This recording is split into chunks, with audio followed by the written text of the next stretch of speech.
Saya sapa dulu. Assalamualaikum warahmatullahi wabarakatuh. Selamat pagi, salam sejahtera untuk kita semua. Mudah-mudahan rekan-rekan atau sahabat Gatrix semua yang saya yakin ini adalah semua mahasiswa ya, dalam keadaan sehat, tetap semangat, dan selalu optimis dalam menjalani proses ya, yang masih mahasiswa tentu menjalani proses pendidikannya dan seterusnya, hingga pada akhirnya nanti akan masuk ke tahap berikutnya, masuk ke dunia kerja. Banyak dunia kerja ya, kalau di sini yang akan kita sampaikan di sektor ketenagalistrikan. Bagaimana peluang profesi di sektor ketenagalistrikan dan inspektur ketenagalistrikan. Ini ada, kami kategorikan ada dua. Kalau sektor ketenagalistrikan mungkin akan mencakup ke sisi swasta atau BUMN. Kalau di inspektur ketenagalistrikan ini di sisi government atau ASN, kalau umum disebut PNS, pegawai negeri. Ya. Lanjut, overview-nya, pertama pendahuluan, kedua nanti akan kami paparkan mengenai pemetaan jabatan, seperti apa sih instalasi atau di sektor ketenagalistrikan itu apa saja, dari hulu sampai ke hilir ya. Yang berikutnya, tadi kalau yang di bagian 2 pemetaan itu lebih ke sisi sektor swasta. Sedangkan yang poin 4, profil inspektur ketenagalistrikan, ini yang di sisi government nanti salah satu saja ya, ini salah satu jabatan yang di sisi government. Berikutnya, apa kompetensi yang diperlukan dan apa tugas jabatannya. Lanjut.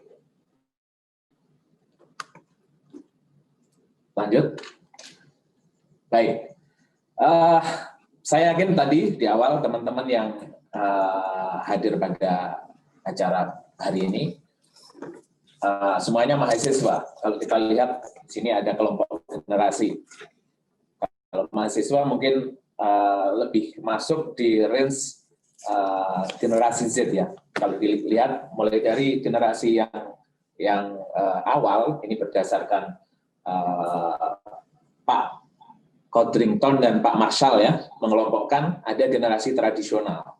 Ini yang generasi 40 tahun 22 sampai 45. Generasi baby boomers 46 sampai 64, generasi X, generasi Y atau milenial, generasi Z atau E generation, dan generasi alpha. Kalau saya lihat mungkin teman-teman atau sahabat Gatrix yang ada di luar sana yang mengikuti acara pagi ini masuk di antara warna kuning dan hijau biru Tosca ya. Itu generasi milenial dan Z. Di situ dicitrakan sebagai generasi yang sangat energik, orientasi teknologi yang sangat rutin ya, harian, selalu terkonek dengan internet. Dan di sana ada banyak jumlahnya secara total ya. Kalau generasi Z yang sekarang ini masuk di range mahasiswa, kisaran 10 sampai 25 tahun ini 67 juta jiwa di Indonesia ya. Untuk milenial 62 juta, dan untuk generasi X ada 52 juta. Kenapa ini saya kasih warna tebal biru ya di sini? Ini yang saya yakin ini nanti masih akan beririsan erat dalam kegiatan sehari-hari di dunia kerja atau di lingkungan sosial ya. Sementara yang generasi ke sana mungkin sudah tidak terlalu berhubungan erat kalau di dunia kerja nantinya. Jadi pada kelompok ini nanti yang akan membawa ke depan, khususnya untuk di sektor ketenagalistrikan. Next. Baik, lanjut. Langsung ke ini. Nah, tadi apa pemetaan jabatan di bidang ketenagalistrikan?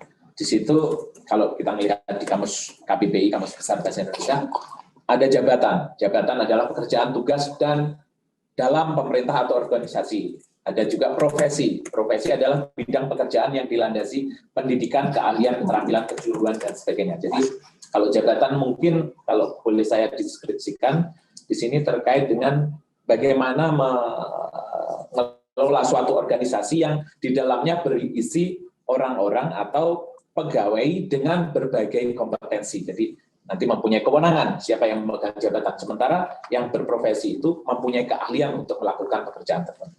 Lanjut. Nah, berikutnya di sana ada kualifikasi. kualifikasi atau level, ada juga level jenjang jabatannya ya, jenjang kualifikasinya.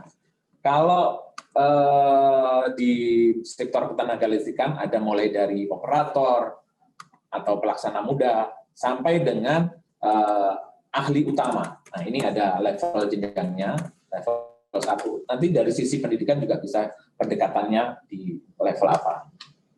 Berikutnya.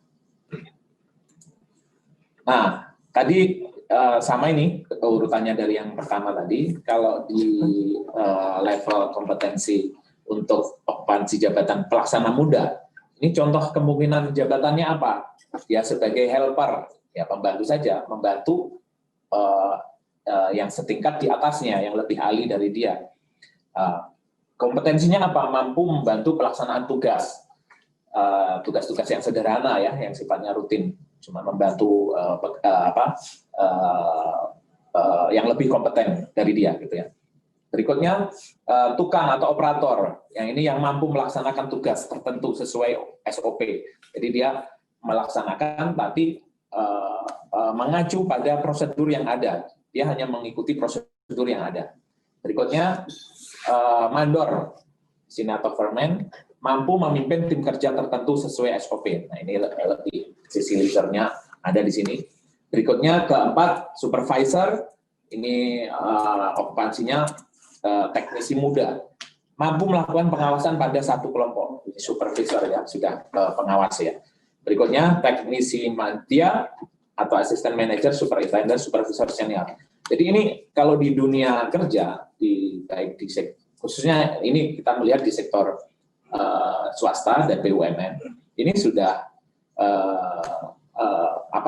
relevan sekali. Di sana ada berbagai level jenjang, mulai dari jenjang jabatan yang di awal tadi sampai dengan jenjang jabatan yang semakin tinggi. Jadi kalau sahabat Gatrik atau teman-teman mahasiswa yang ikut hadir di sini, pada saat nanti lulus saya akan kemana ini? Nah, di sektor ketenagalistrikan tidak membatasi harus ahli teknik gitu ya, karena ada kemungkinan jabatan mulai dari segala jurusan, baik itu jurusan sosial maupun jurusan yang eksak ya, teknik ya. Lanjut. Nah, ini yang tadi saya sampaikan. Tadi di atas sudah diketahui ya level-level jenjangnya, level jenjang jabatannya. Kalau di sini dilihat, kalau dari sisi pendidikan SMP ini lebih dekat ke operator ya. Kalau ke D1 di SLTA masih masuk ke operator. Berikutnya kalau D1, D2, D3 ini sudah masuk ke teknisi.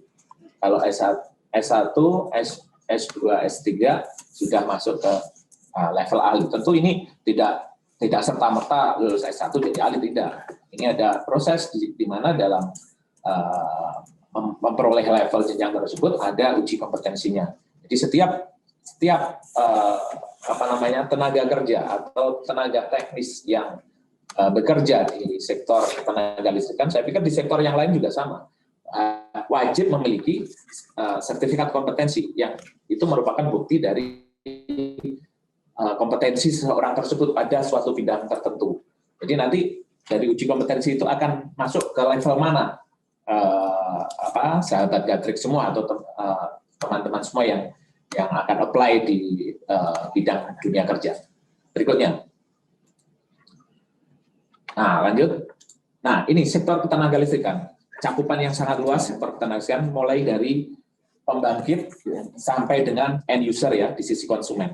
Ini dari sisi instalasi. Untuk menjadi instalasi ini tentu ada proses mulai perizinan, bagaimana proses pembangunan pemasangan sampai dengan sisi instalasinya jadi. Nah, kalau kita overview dulu, di sini di Indonesia saat sekarang sudah terinstall seluruh Indonesia ya 70,9 gigawatt dengan jumlah pembangkit sekitar 7.000 atau 6.600 unit. Di situ ada komposisi ya kepemilikannya, ada di sisi PLN, ada IPP atau swasta, ada IO yang level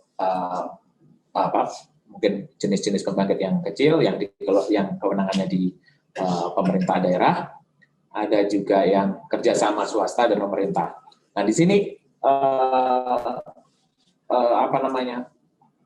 menunjukkan bahwa sektor tenaga listrik ini memiliki bidang yang sangat luas ya. Ada sisi pembangkitan, transmisi, distribusi sampai dengan pemanfaatan. Kalau yang teman-teman dari jurusan teknik elektro tentu sudah nggak asing lagi dengan hal ini. Nah, apa peluang kompetensi yang ada di sini?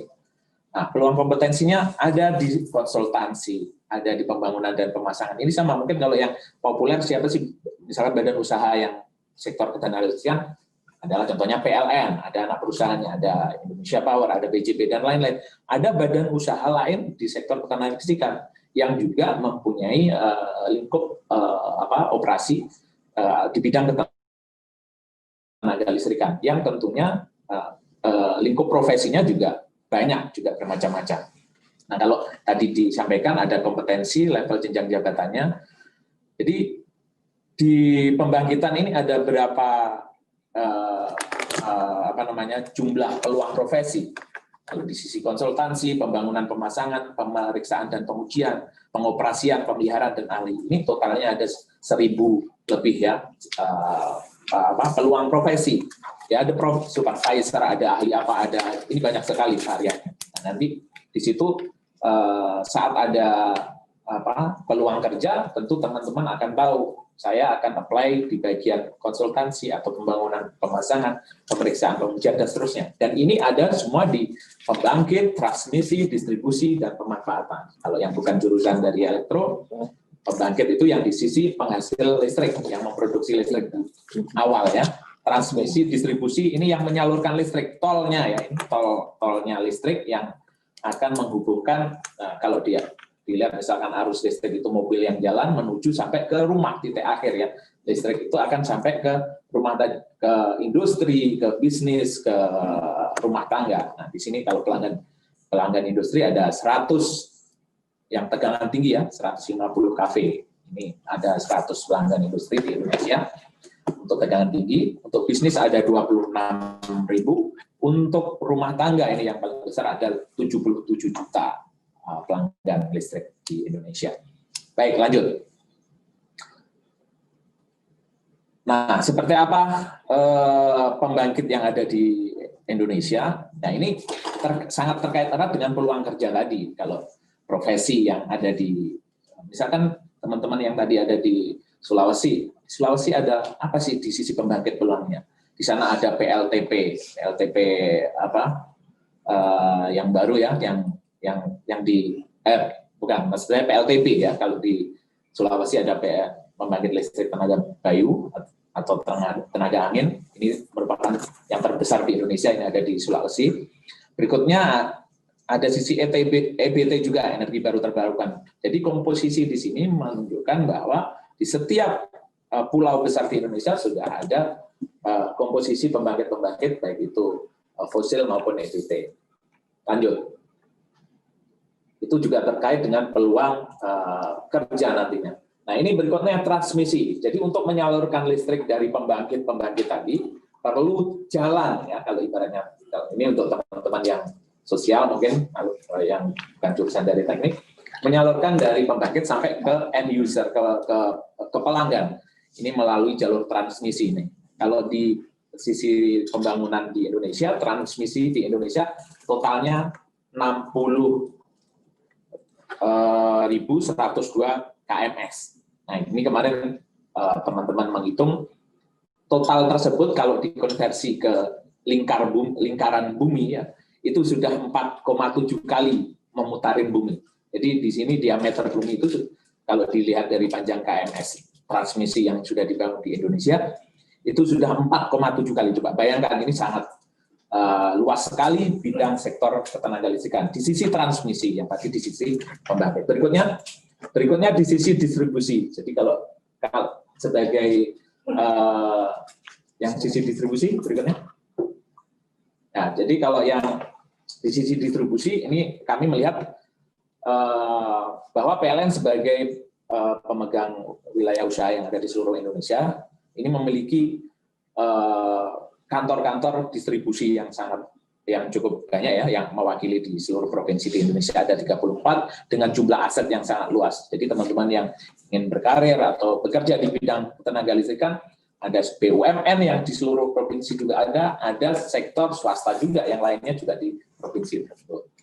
Nah, berikutnya, selain PLN ada juga wilayah usaha. Nah, kalau di yang dekat-dekat Jakarta mungkin ada sekarang Listrindo, ada juga yang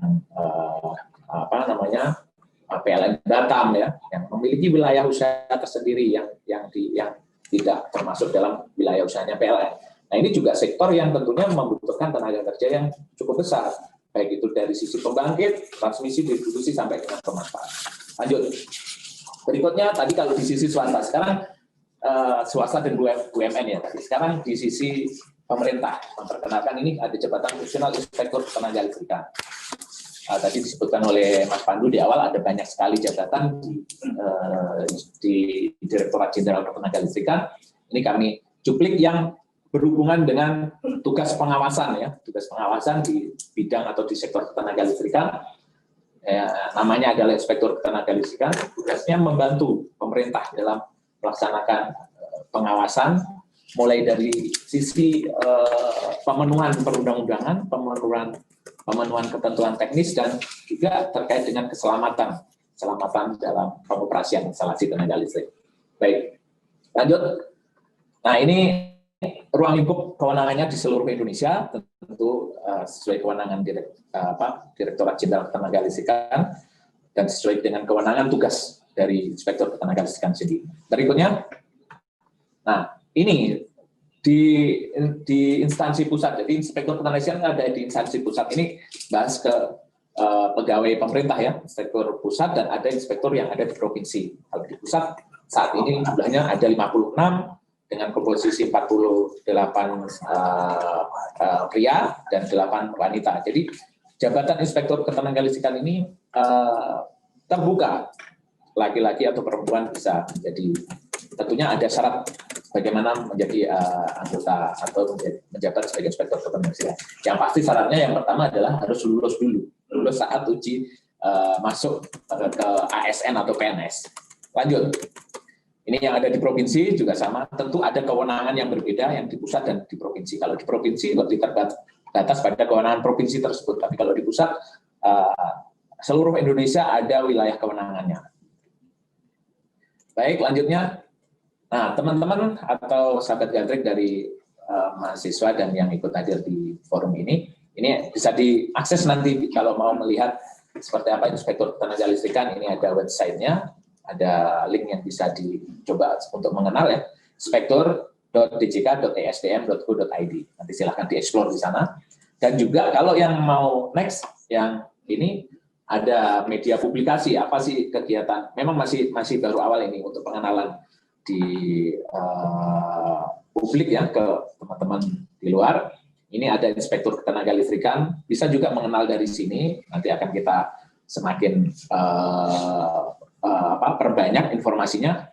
Tentunya yang berikutnya jangan lupa like, subscribe, dan share ya ke teman-teman semua untuk lebih memperkenalkan jabatan Inspektur Ketenaga Listrikan. Berikutnya, apa kompetensinya? Ada kompetensi yang harus dimiliki. Ini mungkin saat nanti sudah menjabat ya. Berikutnya lanjut saja. Tapi saat awal akan menjadi Inspektur Ketenaga Listrikan, ini ada di ketentuan Permen-Pan RB nomor 37 tahun 2017. Yang satu ya harus lulus dulu menjadi saat uji PNS atau ASN di Kementerian SDM, dengan yang dituju adalah jabatan fungsional Inspektur Ketenaga Listrikan. Kalau dilihat dari background pendidikannya, ini ada pendidikan tertentunya ya, S1 jurusannya atau D4 ya, dengan jurusan Teknik Tenaga Listrik atau Teknik Elektro, biasanya apa yang disebutnya di universitas masing-masing, tapi yang terkait dengan arus kuat ini ya. Berikutnya Teknik Mesin, Teknik Lingkungan, Teknik Kimia, Teknik Fisika. Tadi di obrolan sebelum mulai sudah ada yang saya dari fisika bisa apa tidak ya. Nah, ini terjawab dari teknik fisika bisa. Lanjut, untuk kegiatannya apa? Melakukan inspeksi, pengawasan. Jadi tugasnya adalah membantu perintah pengawasan. Kalau ada hal-hal pemenuhan regulasi atau pemenuhan ketentuan teknis yang harus dipenuhi. Ini inspektur ketenagalistrikan melakukan pengawasan di lapangan.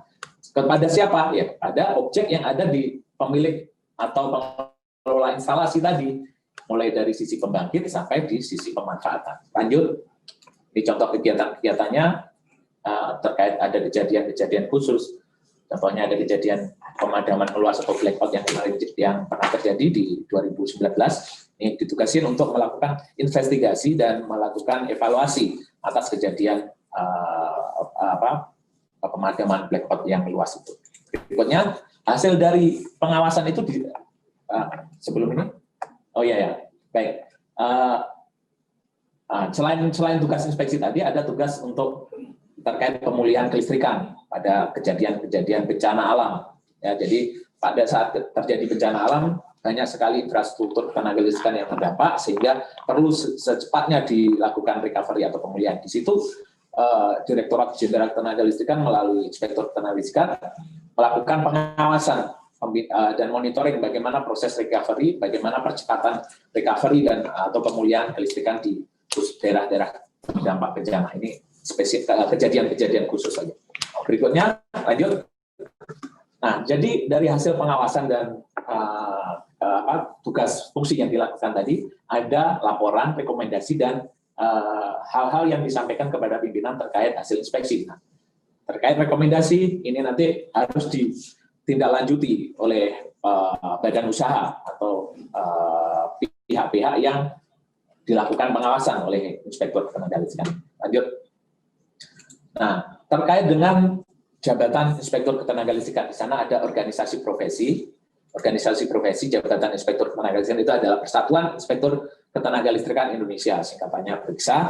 Ini mencakup Inspektur Ketenagalistrikan, seluruh jabatan fungsional Inspektur Ketenagalistrikan, mulai dari di tingkat provinsi sampai di pusat atau di Kementerian SDM, mempunyai wadah organisasi yang disebut PERIKSA. Dan ini sudah ditetapkan dalam Kemen SDM nomor 23 tahun 2020 tentang pembentukan organisasi profesi. Lanjut. Nah, berikutnya ini gambar deklarasi saat berdeklarasikan organisasi profesi Inspektur Ketenagalistrikan seluruh Indonesia. Baik, lanjut. Dan ya, ini mungkin cukup dari saya. Terima kasih. Mungkin nanti kalau ada hal yang perlu ditanyakan bisa di sesi tanya jawab. Terima kasih. Selamat siang. Assalamualaikum warahmatullahi wabarakatuh. Waalaikumsalam warahmatullahi wabarakatuh.